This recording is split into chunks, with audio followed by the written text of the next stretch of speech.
Quran says that Allah ordained this for the children of Israel. Politicians and journalists omit the part about the children of Israel so that they can pretend that Islam calls for endless peace and tolerance. Meanwhile, the very next verse, Surah 5, verse 33, is a revelation for Muslims, and it commands Muslims to dismember and kill and crucify all kinds of people. So, 533 justifies terrorism. Politicians and journalists ignore it and go to 532. They do a bit of editing, and there you have it. Hello, everyone, and welcome back to Turning Point West. We're about to dive into a video where David Wood presents 3 Quran verses that he says every Jew needs to know. After watching this video, I think you'll agree that not only does every Jew need to know this, but every person should be aware of these verses. Let's get into it. In the 21st century, nothing is more dangerous than ignorance. And the most dangerous kind of ignorance for Jews is ignorance of Islam. Islam has a lot to say about various groups, Jews, Christians, polytheists, women, and so on. And it's important for these groups to understand what Islam says about them, because what Islam says about them will have an ever-increasing impact on their groups as Islam spreads. The Quran contains numerous verses about Jews, some nice and some not so nice, and the Quran's claims about Jews have been affecting Jewish-Muslim relations for 14 centuries. For Jewish viewers who would like to know what Islam says about them, but don't have much time to study the Muslim sources, I've put together the shortest possible list of relevant Quran verses. There are dozens of Quran verses about Jews that we could examine, but we're going to focus on just 3, all from the same chapter, Surah 5. Keep in mind that we'll only be talking about what Islam, an ideology, claims, not what a particular Muslim believes. If you're a Jew, you may have a Muslim friend or co-worker who's the nicest person in the world and who has no problem with you or with your religion or with Israel. We're not discussing what individuals believe, we're discussing what Islam teaches. And we can get a nice overview by reading just 3 verses. Our first verse is Surah 5, verse 32. Even if you've never studied Islam, you've probably heard part of this verse at some point because it's one of the most frequently quoted Quran verses in the West. After every Islamic terrorist attack, politicians and journalists remind us that such attacks are un-Islamic because the Quran declares that if anyone kills a man, it's as if he's killed all mankind. They never quote the complete verse, of course, and they almost never give the reference, because if they gave the reference, someone might read the complete verse, and even worse, might read the very next verse. Watch what happens when we read the entire verse. This is how Surah 5, verse 32 is usually quoted to us by politicians and journalists. If anyone killed a person, it would be as if he killed all mankind. Sometimes they include a bit more, telling us that the Quran says, if anyone killed a person, it would be as if he killed all mankind, and if anyone saved a life, it would be as if he saved the life of all mankind. But let's see what politicians and journalists leave out. Because of that, we ordained for the children of Israel that if anyone killed a person not in retaliation of murder or to spread mischief in the land, it would be as if he killed all mankind. And if anyone saved a life, it would be as if he saved the life of all mankind. And indeed, there came to them our messengers with clear proofs, evidences, and signs. Even then, after that, many of them continued to exceed the limits, e.g. by doing oppression unjustly and exceeding beyond the limits set by Allah by committing the major sins in the land. Notice 4 things about this verse. 1, the Quran says that this was a revelation for Jews, the children of Israel. We ordained for the children of Israel that if anyone killed a person not in retaliation of murder or to spread mischief in the land, it would be as if he killed all mankind. And we know what the Quran is referring to here. This is a quotation from a Jewish rabbi in the Talmud. The Quran says that Allah ordained this for the children of Israel. Politicians and journalists omit the part about the children of Israel so that they can pretend that Islam calls for endless peace and tolerance. Meanwhile, the very next verse, Surah 5, verse 33, is a revelation for Muslims, and it commands Muslims to dismember and kill and crucify all kinds of people. So, 533 justifies terrorism. Politicians and journalists ignore it and go to 532.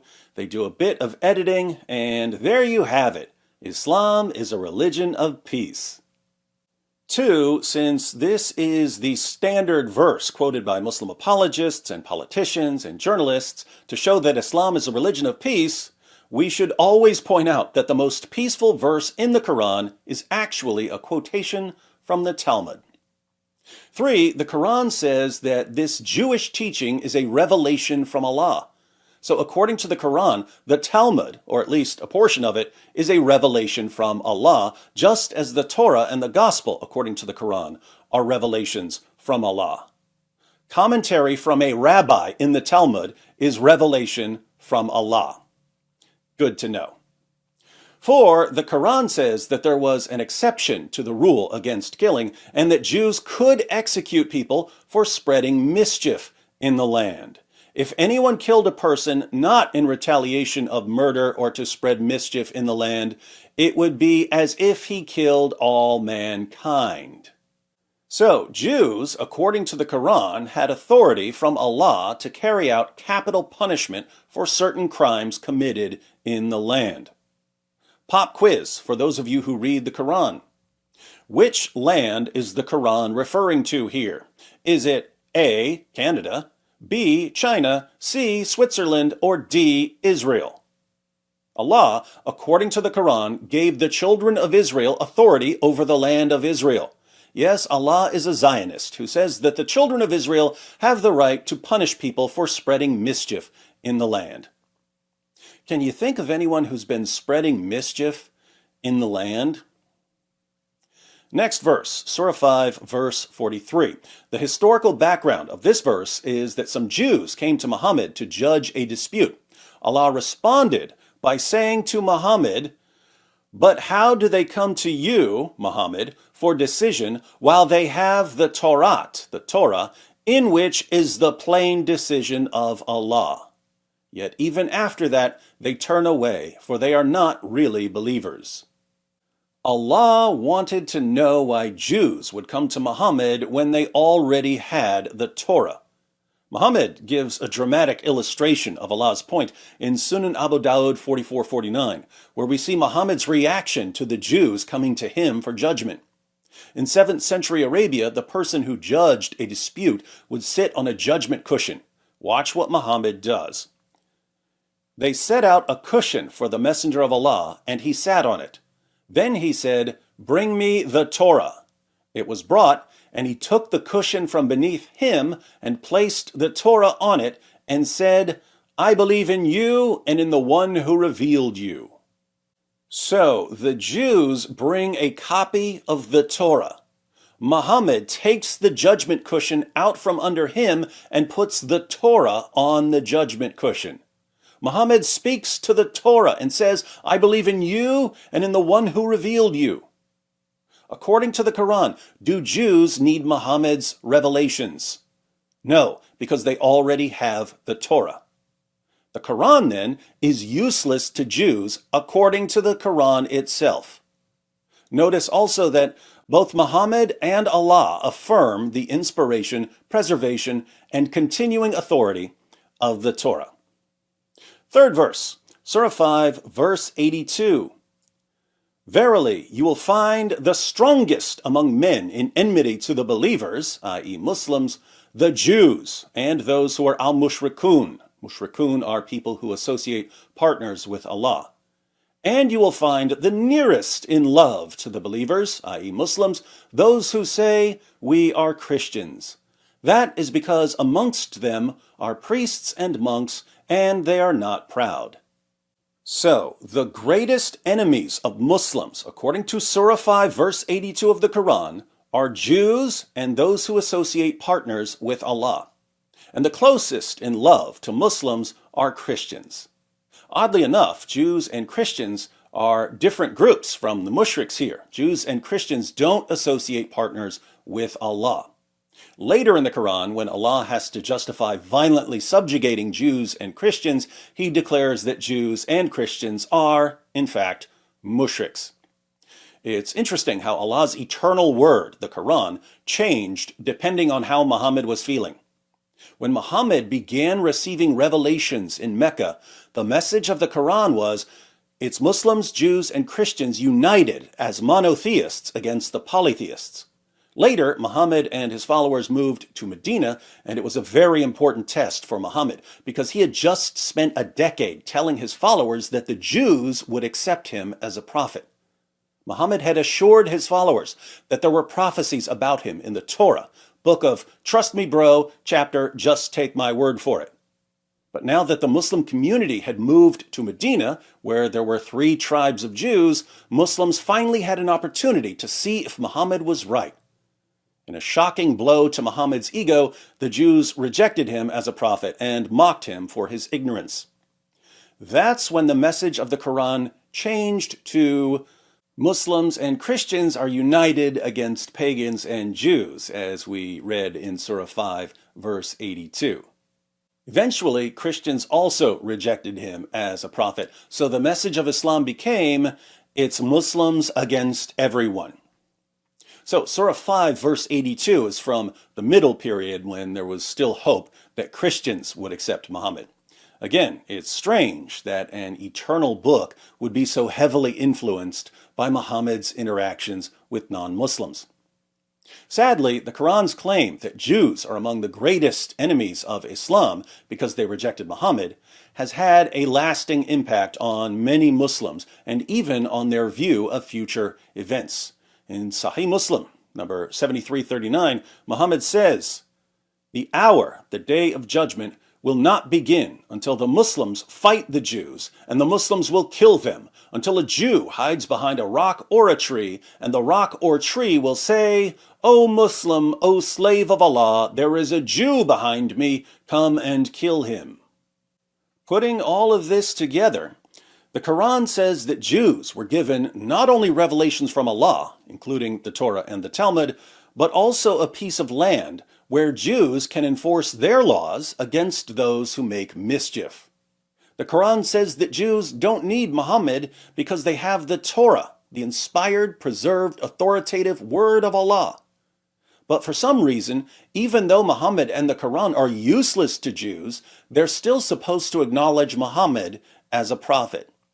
Since they don't, Islam declares that Jews will be the enemies of Muslims until Muslims kill them to usher in the end times. Not very comforting, but that's what we find when we read the Muslim sources. Now, if I were a Jew, and I knew what Islam teaches about Jews, and I saw the impact that Muhammad's teachings have on the world, I would probably spend some time responding to what the Quran says about me and my family and my community. And if anyone asked me, why are you criticizing the Quran? I would calmly reply, look, the Quran talked about me and my family and my community long before I said a word about the Quran. And if you don't think that I have every right to respond to Islam's most trusted sources calling for our violent subjugation, you have my full permission to cry me a river. I am not, never have been, and never will be your dhimmi. Well, there you have it, folks. The Quran laid bare for all to see. Recently, there's been a lot of talk about Islamophobia. The media will have us believe that Islam is a religion of peace. All Muslims want is world peace. But how is that possible when their scripture clearly states otherwise? The narrative these days is that any criticism of Islam is Islamophobic. But I'm challenging that. I don't agree with that. I believe that it is a responsibility of every single person to know the source of where radical Islam comes from. And the Quran is that source. This video clearly shows that Islam is not a religion of peace. It clearly states that we need to destroy all infidels. And who are infidels? Anyone who is not Muslim. Sure, there's plenty of peaceful Muslims that exist. I mean, there are 2 billion Muslims in the world. But the root of it all, the ideology of it all, that's what's rotten, and that's what needs to be criticized. Thank you for listening. If you like this video, hit the subscribe button, and we'll see you next time.